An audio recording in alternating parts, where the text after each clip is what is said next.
भले ये नौकरी ना मिलती, भले दास को दाने दाने के लिए भूख से तड़प तड़प के क्यों ना मरना पड़ जाता, लेकिन इस परमेश्वर के विषय में रत्ती भर भी शंका मन में नहीं, रत्ती भर भी। अगर ऐसी कोई नौबत भक्ति करते करते मेरे संस्कार में आ गई कि मुझे दाने दाने के लिए मोहताज भी होना पड़ा, क्योंकि ये भी परमेश्वर की एक वाणी है पुण्यात्मा, हर स्थिति में हमने ज्ञान को आधार बनाना पड़ेगा। परमेश्वर की एक वाणी है कि नाम सहित बेवतन भला जो दर दर मांगे भीखा। गुरुदेव कह रहे नाम दीक्षा लेने के बाद कि हे पुण्यात्मा, अगर तुझे ये नाम मिल जाए, अगर इस परमपिता परमेश्वर का, सतगुरु का, अगर ये कबीर का नाम तुझे मिल जाए, और यदि तुझे कोई देश निकाला भी दे दे, तेरे सामने ऐसी भी कोई नौबत, ऐसी भी कोई विपरीत परिस्थिति पैदा हो जाए कि इस नाम को लेने के बाद यदि तुझे देश निकाला भी दे दिया जाए, यानी तुझे देशद्रोही भी बना दिया जाए, तुझे देश की सीमाओं से बाहर कर दिया जाए, तो कहते हैं नाम सहित बेवतन भला। इस नाम के साथ में तो बेवतन होना भी एक खुशी की बात है। नाम सहित बेवतन भला जो दर दर मांगे भीखा। और फिर हाथ में कटोरा लेके अगर तुझे दर दर, इस नाम के साथ में अगर तुझे भीख भी मांगने की जरूरत पड़ गई, कोई ऐसा भी समय आ गया, नाम सहित बेवतन भला जो दर दर मांगे भीखा। फिर परमात्मा कहते हैं क्या हुआ छत्र की छाया चाले वो राजपाट धेली का।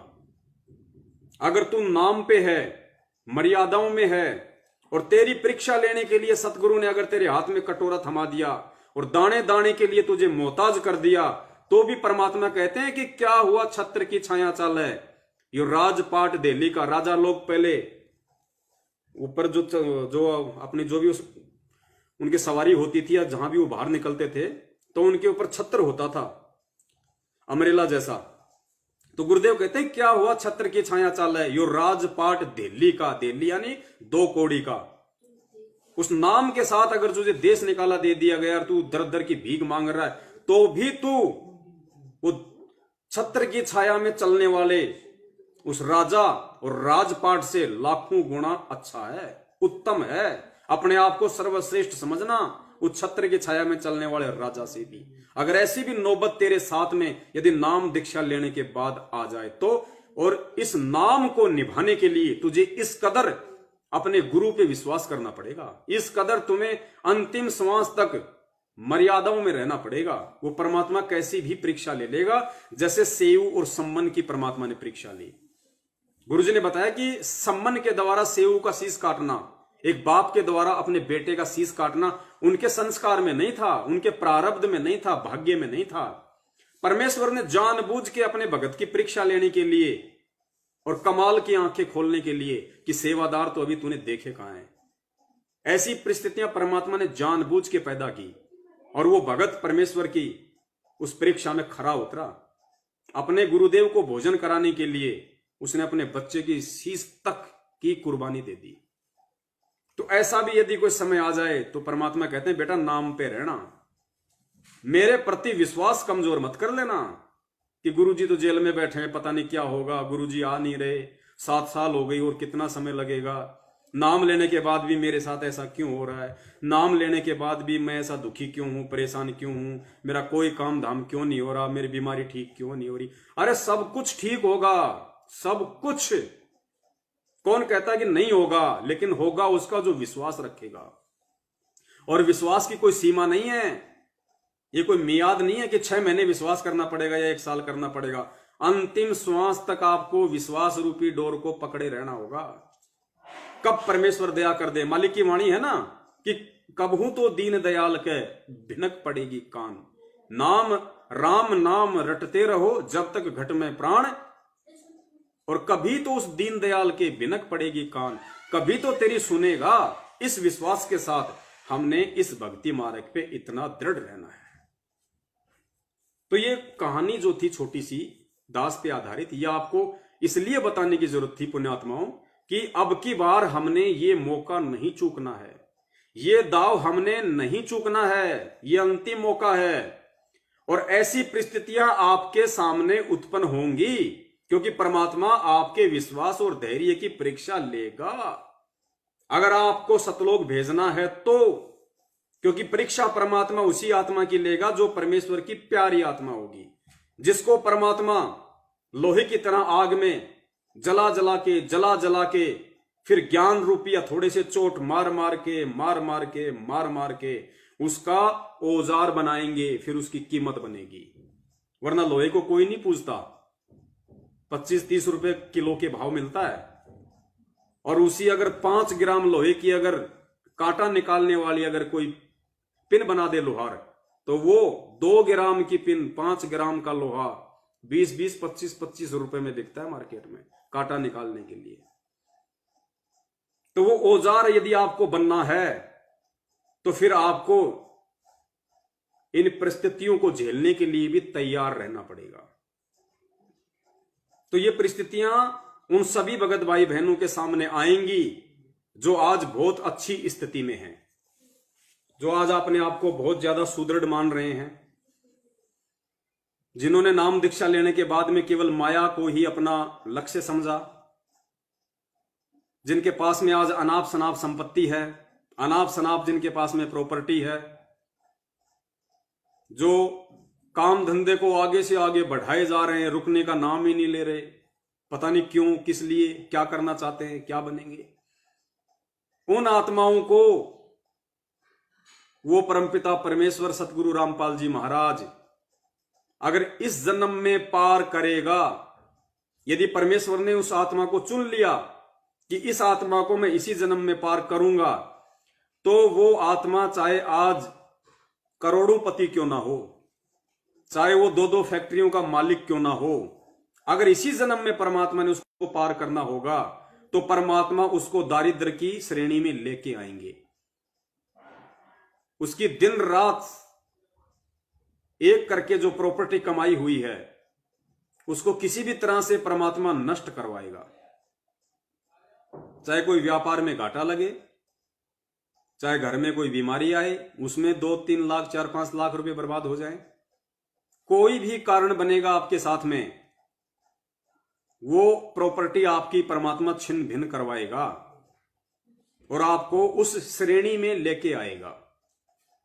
क्योंकि जब तक ये आत्मा उस श्रेणी में नहीं आ जाएगी, लो कैटेगरी में नहीं आ जाएगी, दारिद्र वाली श्रेणी में नहीं आ जाएगी, एक सामान्य संत और भगत वाली श्रेणी में नहीं आ जाएगी, तब तक उस आत्मा के अंदर वो माया, वो जमा किया गया पैसा, वो अनाप शनाप प्रॉपर्टी उस आत्मा के हृदय में कभी भी अपने सतगुरु के प्रति वो प्रेम भाव, वो श्रद्धा, वो विश्वास पैदा ही नहीं होने देगी। ये अटल नियम है।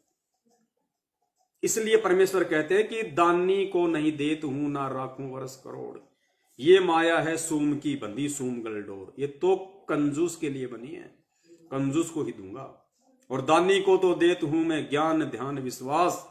क्या दूंगा दानी को? ज्ञान ध्यान विश्वास, आगे भक्ति, गरीबी और बंदगी। गरीबी, गरीबी जानते हो, हैंड टू माउथ, सेव समन वाला काम। उस भगत को मैं गरीबी दूंगा। गरीबी का मतलब hand to mouth, requirement of the family. साधु साईं इतना दीजिए जिसमें कुटुंब समाव, हम भी भूखे ना रहें साधु न भूखा जाए। उसको इतना ही दूंगा, फालतू के चोचले करने के लिए उसके घर में 1 रुपया नहीं छोड़ूंगा। अगर परमेश्वर ने उस आत्मा को इसी जन्म में पार करना होगा तो, और नहीं तो फिर परमात्मा ने हजारों साल ये मार्ग इसीलिए चलाया है कि बच्चों हजारों साल ये मार्ग चलेगा। वो 1000 साल परमात्मा ने इसीलिए रखे हैं कि वो आत्मा फिर अगले जन्म, फिर अगले जन्म, फिर अगले जन्म, जब तक वो आत्मा किसी जन्म में और आज उस स्थिति में नहीं आ जाएगी जिस स्थिति में आज ज्यादातर सत्सेवक भगत भाई बहन हैं, केवल हैंड टू माउथ। अगर लॉकडाउन लग जाए तो उनके घर में 1 महीने से ज्यादा का राशन नहीं है। जब तक ऐसी स्थिति में वो आत्मा नहीं आ जाएगी, चाहे वो कोई जी हो, चाहे वो मैनेजमेंट का कोई व्यक्ति हो, या चाहे सत्सेवक बना हुआ कोई व्यक्ति हो, या चाहे अन्य परमात्मा का कोई शिष्य या शिष्या हो, जब तक इस स्थिति में वो आत्मा नहीं आ जाएगी, परमात्मा उसको नहीं ले आएंगे, तब तक उसका इस जन्म में मोक्ष नहीं हो सकता। उदाहरण के लिए, हम 3 युगों से पार क्यों नहीं हुए? काल ने ये तो कहा नहीं कि आप 3 युगों में जीव आत्मा पार मत करना। जब एग्रीमेंट हुआ था परमेश्वर का, तो काल ने यह कहा था कि परमात्मा 3 युगों में जीव थोड़े ले जाना और कलयुग में जितने मर्जी ले जाना। तो थोड़े जीव तो परमेश्वर ने पार करने थे ना, लेकिन फिर भी परमात्मा थोड़े भी नहीं कर पाए, इतने ज्यादा नहीं कर पाए। क्यों? क्योंकि वो आत्मा उस स्थिति में नहीं थी उन 3 युगों में। गुरुजी ने बताया कि 3 युगों में इसके पास में इतने पुण्य होते हैं, इतने पुण्य होते हैं, इस आत्मा के पास में सुख सुविधा के इतने साधन होते हैं, ये इतना मौज मस्ती में होता है कि ये सतगुरु की भक्ति को अपनाता ही नहीं। अपना लिया तो वो माया इसको विश्वास नहीं होने देगी। कहीं ना कहीं उसके मन में ये रहेगा कि मेरे को तो ब्रह्मा विष्णु महेश या मेरे जो अन्य देवी देवता हैं, जिनकी मेरे बाप दादा पूजा पाठ करते आ रहे हैं, जिनकी मैं कर रहा था, वो ही दे रहे हैं। उस आत्मा में, उस माया के चलते, उन भौतिक सुख सुविधा के साधनों के चलते जो उसके पास में संग्रहित हैं, उसको कभी भी सतगुरु के प्रति विश्वास नहीं होने देंगे। सतगुरु के प्रति वो आस्था, वो लगन उसमें पैदा नहीं होने देंगे। क्योंकि माया का दूसरा मतलब है काल। आपके घर में जितनी ज्यादा अनाप शनाप माया है, मतलब आपके घर में काल बैठा हुआ है। वो आपको कभी भी परमेश्वर में वो भाव प्रकट करने नहीं देगा। जाहिर सी बात है, मेरा जैसा जो एक दारिद्र्य व्यक्ति है, उस पर अगर कोई संकट आ गया तो मैं क्या करूंगा? चारों तरफ से मेरे रास्ते बंद हैं, परमेश्वर ने बिल्कुल ब्लॉक कर रखे हैं। अब ऐसी स्थिति में मैं क्या करूंगा? सिवाय उस परमेश्वर पे विश्वास के, सिवाय उस परमेश्वर से प्रार्थना के, हृदय से, आत्मा से। परमेश्वर से विपत्ति आने पे प्रार्थना तो एक लखपति भगत भी करता है, एक करोड़पति भगत भी करता है, लेकिन उसके विश्वास करने का जो तरीका है, उसमें जो कसक है, जो विश्वास में, जो प्रार्थना में जो कसक है, जो तड़प है, वो उस लखपति में नहीं हो सकती। उस करोड़पति की प्रार्थनाओं में वो तड़प नहीं हो सकती। वो केवल फॉर्मेलिटी के लिए करेगा। और जो वास्तव में दारिद्र है, सारे हर तरफ से जिसके रास्ते बंद हैं, वो क्या करेगा? वो हृदय से पुकार करेगा, वो परमेश्वर से हृदय से पुकार करेगा। और फिर गुरु जी की वाणी है कि परमात्मा हमेशा आत्मा की सुनता है, मन की बकवाद नहीं सुनता, आत्मा की सुनता है। तो आत्मा से प्रार्थना करने के लिए आपके अंदर भाव चाहिए, विश्वास चाहिए, श्रद्धा चाहिए, लगन चाहिए, तब आपकी बात उस परमेश्वर तक पहुंचती है। आपने देखा होगा 2 पहलवान हष्ट पुष्ट अट्टे कट्टे आपस में वो कुश्ती लड़ते हैं, तो फॉर्मेलिटी क्या करते हैं? वो भी भगवान को याद करते हैं, नीचे झुक के, मिट्टी हाथ में लेके, यूं लगा के, यूं करके, पता नहीं क्या क्या करेंगे। कोई गले में कोई पेन रखा होगा, कोई भी देवी देवता का, उसको वो भी फॉर्मेलिटी कर रहे हैं। वो हट्टे कट्टे, उनको कोई दिक्कत नहीं, उसको घमंड है अपनी बॉडी पे, अपनी पावर पे घमंड है कि मैं जीतूंगा। लेकिन क्या कर रहे हैं? वो भी फॉर्मेलिटी करते हैं, देवी देवता को याद करते हैं, पहले भगवान को याद करते हैं, 2-4 बार यूं करेंगे इधर, क्योंकि उन्होंने फिल्मों में वो डायलॉग देखे हुए हैं। अब पूछता तो हनुमान जी को है, और वो हनुमान जी की फोटो निकाल के क्या करेगा? यूं, ईसाइयों की तरह करेगा यूं। अरे यार, तू हिंदू धर्म को मानने वाला, हनुमान जी की पूजा करने वाला, ये कहां से आ गया बताओ? और हनुमान जी की मूर्ति को हाथ में लेके करेगा, उसको जो सोने चांदी की बनवा रखी है, उसको लेके यूं करेगा, यूं। बताओ, ये फॉर्मेलिटी।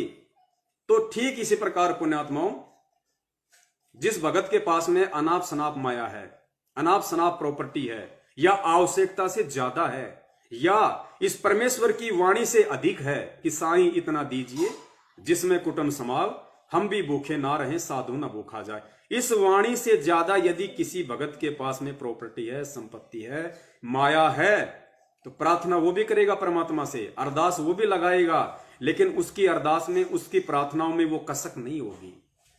जो कसक, जो तड़प उस परमात्मा को आकर्षित करने के लिए एक भगत की प्रार्थना में होनी चाहिए, उसकी वाणी में होनी चाहिए, जो दर्द होना चाहिए, वो नहीं होगा उसमें। इसलिए परमात्मा उसको नहीं सुनता, क्योंकि ये परमेश्वर आत्मा की पुकार सुनता है, ये मन की पुकार नहीं सुनता।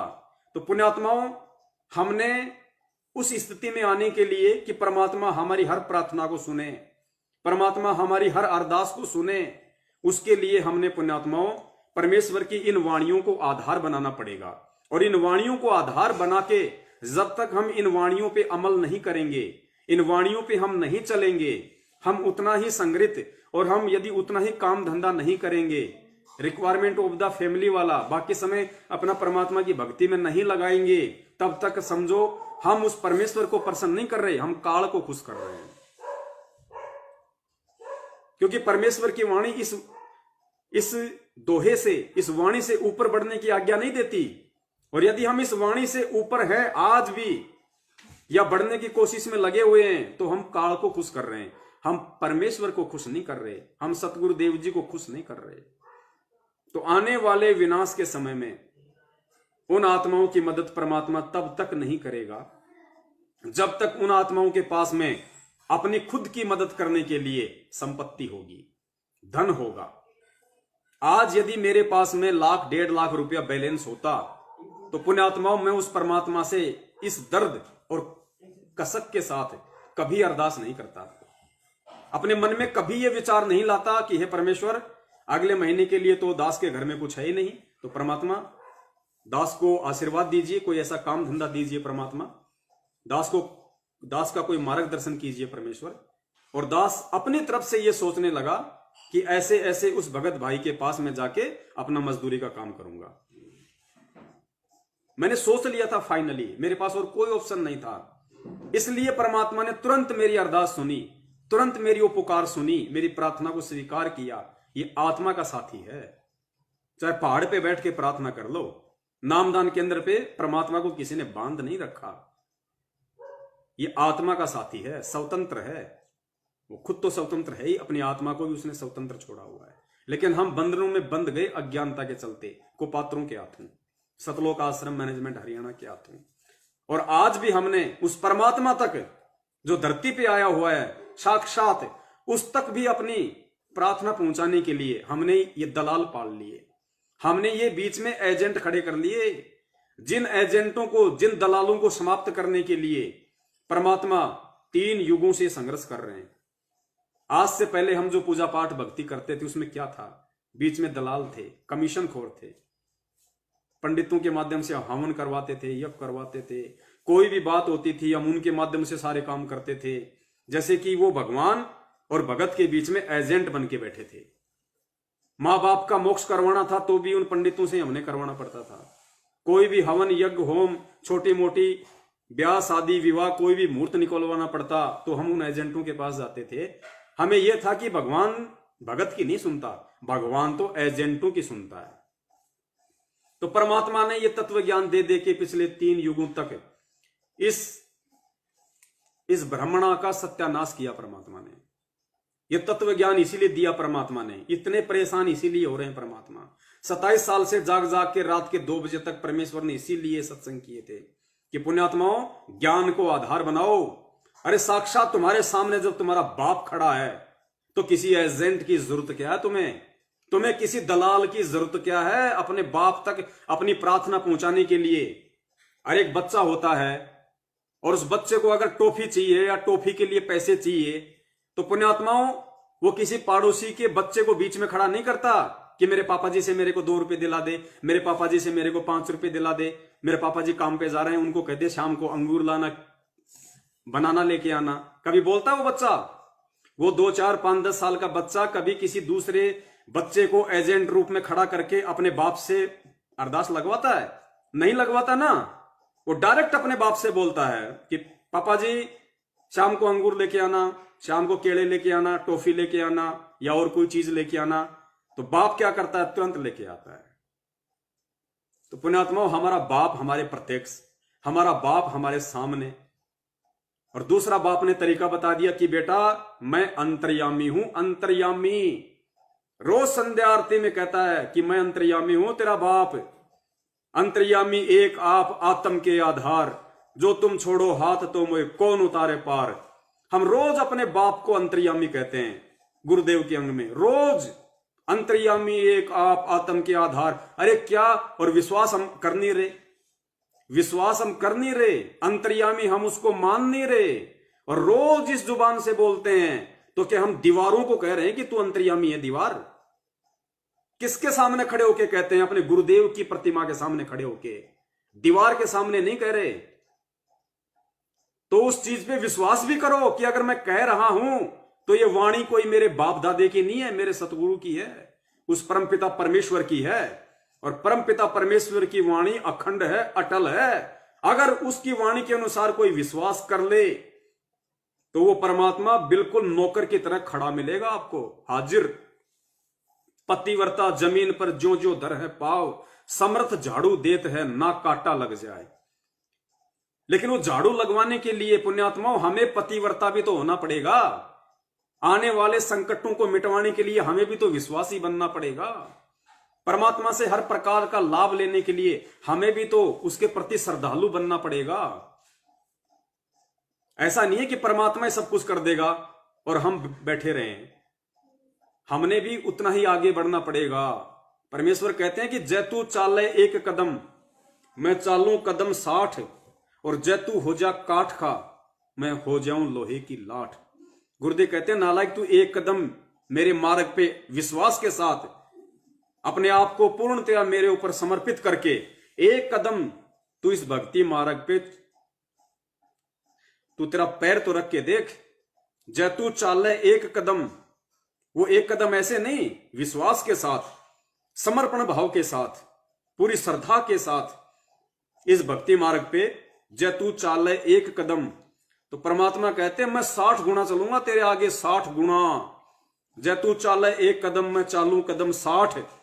और फिर परमात्मा कहते हैं जैतू हो जा काठ का, काठ होता है लकड़ी, जैतू हो जा लकड़ी का तो मैं बन जाऊं लोहे की लाठ। कहते नालायक, तू एक बार लकड़ी के जितना कम से कम मजबूत होके तो देख मेरे ऊपर, इस मार्ग के ऊपर। मैं अगर तेरे लिए अगर लोहे की तरह टाइट ना हो जाऊं तो कहना।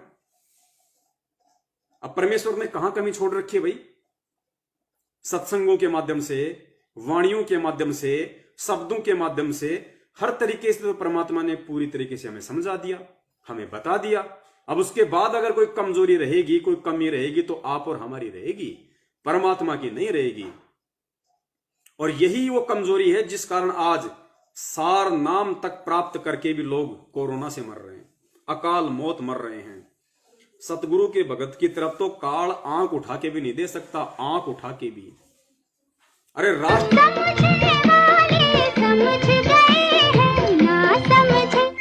ना समझे वो अनाड़ी है।